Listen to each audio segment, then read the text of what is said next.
Abasomesa ku ssomero lya Ndibulungi Primary School Egavu mu ggombolola y'e Muduma mu disitulikiti y'Empigi basuddewo emirimu ne basaawo kukola tondeka nnyuma oluvannyuma lw'akulira ebyenjigiriza mu disitulikiti eyo. Ssekyoleddewo Gracious okukwata akulira essomero lino n'omumyuka we n'abaggalira oluvannyuma lw'okugoba abayizi baddaako okunona fiizi ekikontana n'amateeka g'ebyenjigiriza. Kitegeerekese nga Headmaster n'omumyuka we baggaliddwa ku poliisi ejjeza. Embeera eri wano ya bunkenke editicha w'essomero bamukutte ne deputy ne bamukwata so n'abaticha abalala kati bali ku misinde. Inze bola basasoma ate kati abaana abasomesa abakabedimasa bakutte yezo boyagala nkole ntya.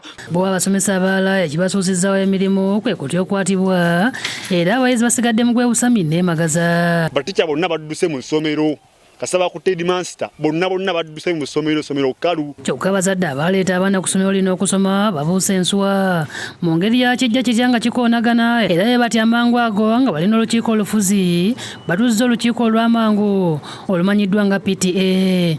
Bakulembeddwamu ssente w'olukiiko olwo Emmanuel Bwete nga bagamba nti essomero eddamba lirimu abasomesa ba gavumenti bana bokka nga basomesa abaana 405 nga bwe batyo basalawo okuyamba ku gavumenti ne bawandiisayo ku basomesa okuva ku masomero ag'obwannannyini abakuba ekicuba okulaba nga bayamba ku basomesa ba gavumenti kyokka nga bano be balina okubeeweerayo akantu mu ngeri ya weebale okulaba nga basula omutindo gw'essomero lino. Tulina abasomesa 6 wano abali private. Obusente obwo lwetwayisa bwe badde busasula abasomesa abo n'oli omufumbi gw'olabye wali n'ebyetaagisa ebirala. Mu budde bona abantu batuganye okusoloza ssente ate n'abakulisa gabakutte kitegeeza kusomera okuno ne bano boolabawo private bakola lwaleero kuba mukama waabo yabamukutte.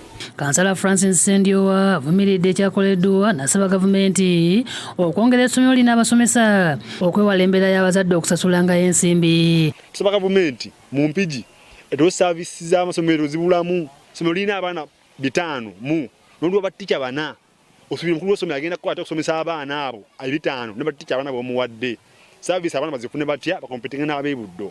Abazadde bennyini bakkiriziganya n'abaki n'abo abasomesa baleta akasente akatono basobola okulabirira abaana balye ku mmere kaali kasente ka mmere na buugi sigamba sente oba school fees. Olukiiko luwunzise lusaba abazadde okutwala abaana baabwe kubanga essomero teriyinza kubeerawo nga basomesa badduse ate nga n'omukulu waalyo n'omumyuka we batemeza mabiga wa mitayimbwa. Ow'ebyenjigiriza Empigi ku lukumu lwa ssimu akasizza okukwatibwa kwa mukulu w'essomero nga n'obugwa bakwasizza kwe kumenya amateeka ne bagoba abayizi olwa ssente. Omukulu w'essomero ne deputy bagoba abaana ekitakkirizibwa mu mateeka kuba essomero lya UPE nebawabe etteeka litugamba ne bubeerawo ensonga eyeetaagisa omuzadde okubaayo kawaayo.